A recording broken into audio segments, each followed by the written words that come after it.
well, north of 40.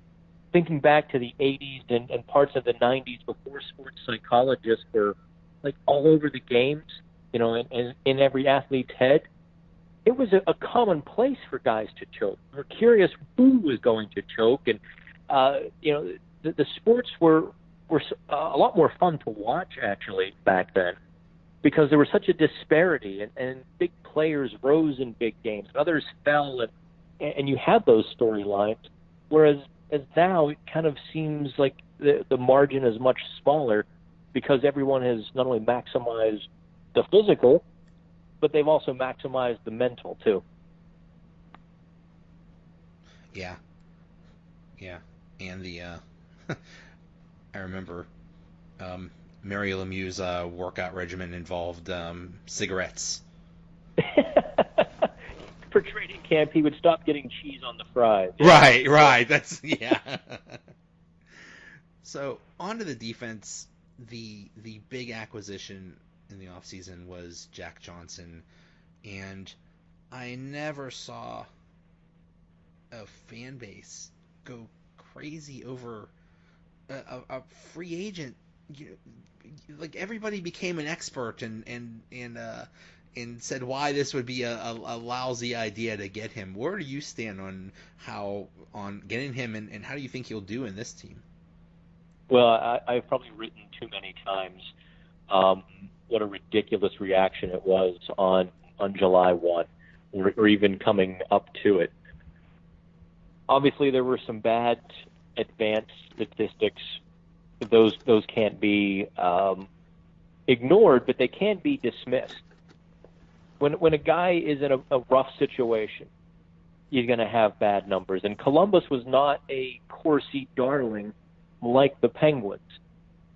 Further, Johnson playing a ton of minutes in Columbus until things went south last year. He would have been on the ice with Columbus's third and fourth line crew half the time, which were terrible Corsi players, right? They were physical. I'm thinking of like the guys like Boone Jenner and even Sonny Milano when he cracked the lineup, and go down the list. Dubinsky had really fallen off. So those things lead to a bad Corsi number and some bad advanced stats. You factor in, and I want to be delicate with this, respecting my position as credentialed and all of that fun stuff. When you go through hell, and it's caused by people close to you, that has to warp you. You're a human being, and maybe the darkness crept into, the personal darkness crept into his game just a bit, leading to what you saw a bit on the ice and being scratched last year, right? I'll tell you, I was at training camp a lot of days, been to most of the preseason games. Jack Johnson has a hop in his step, maybe that he hasn't had in 10 years. Physical, again, I use the word with Brassard as well, aggressive, really cutting the ice with his skates, letting some bombs go from the top of the zone. He took paint off in Detroit, with a couple of those shots. Look for him to have a really solid year. He's never going to be a Corsi guy who's 56, 57%. But if he's around 50% with a good hit total, he'll be he'll have done his job splendidly. He'll have provided that third line pairing. He'll have provided a guy who can eat minutes to save Chris Letang and probably chip in a few points as well, in addition to making the Penguins very tough to play against, which they were missing that for the most part last year.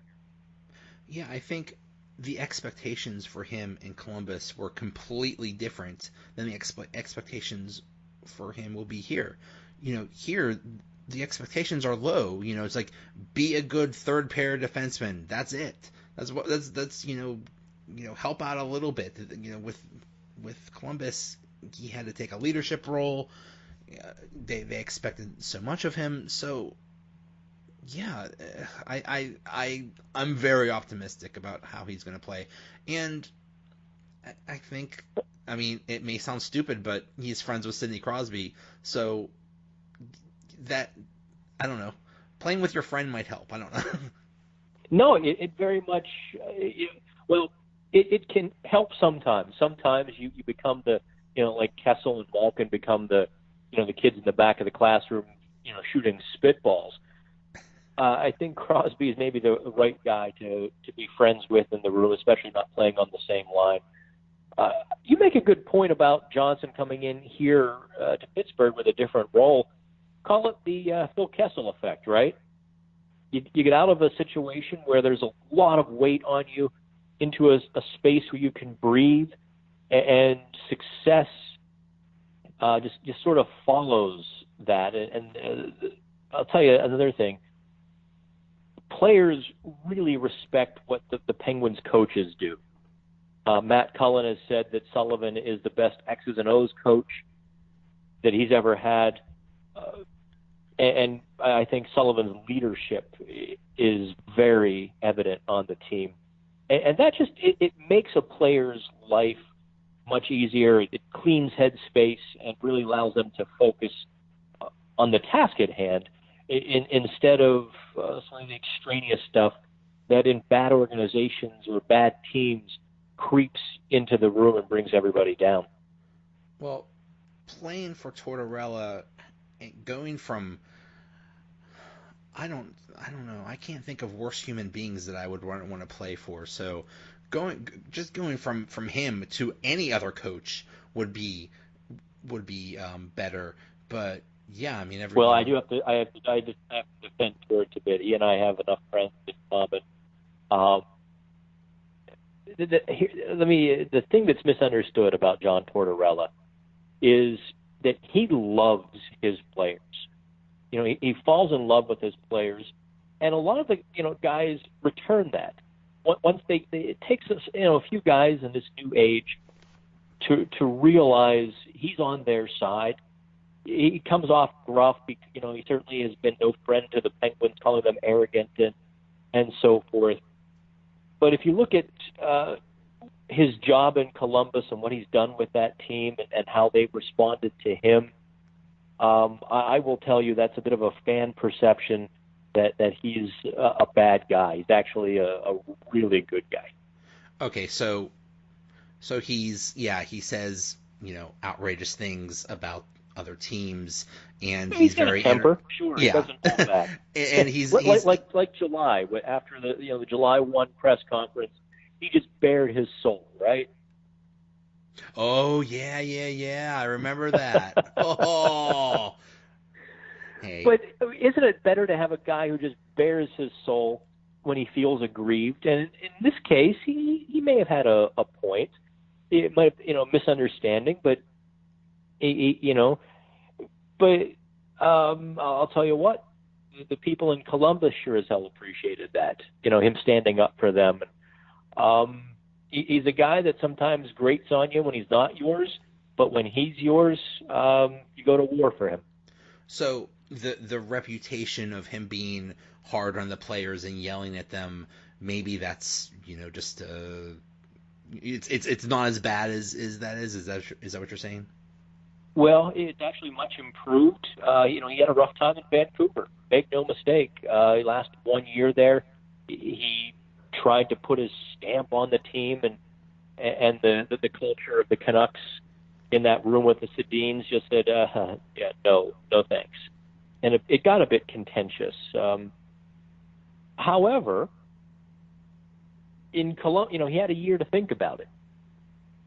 To his great credit, he changed a lot of his approach.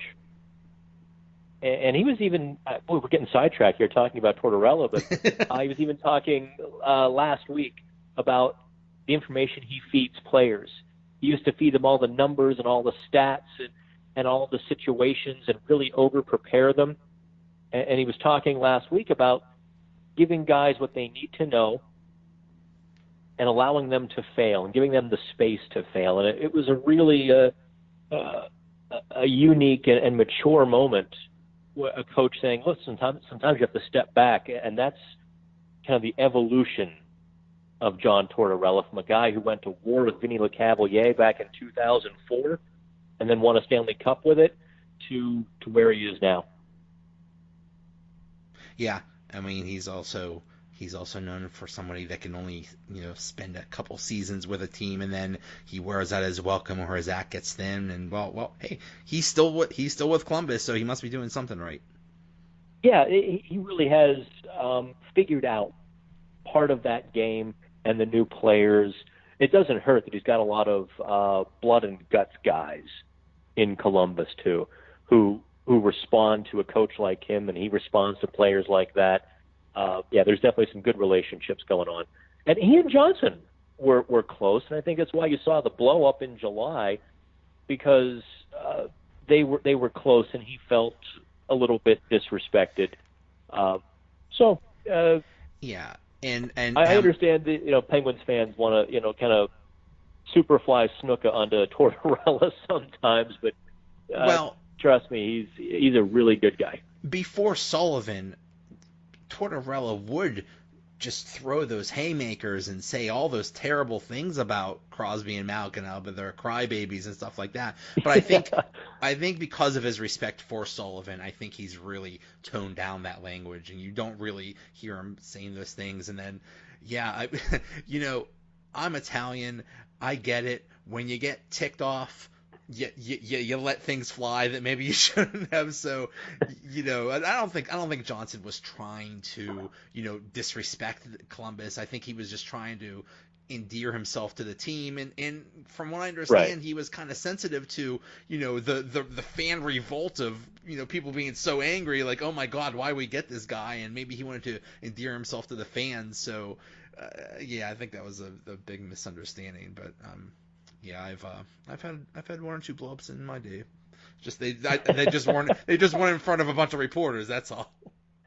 Well, I may have had a few of those blowups with reporters or so. So I'm lucky. Maybe I'm not in the papers sometimes. There you go.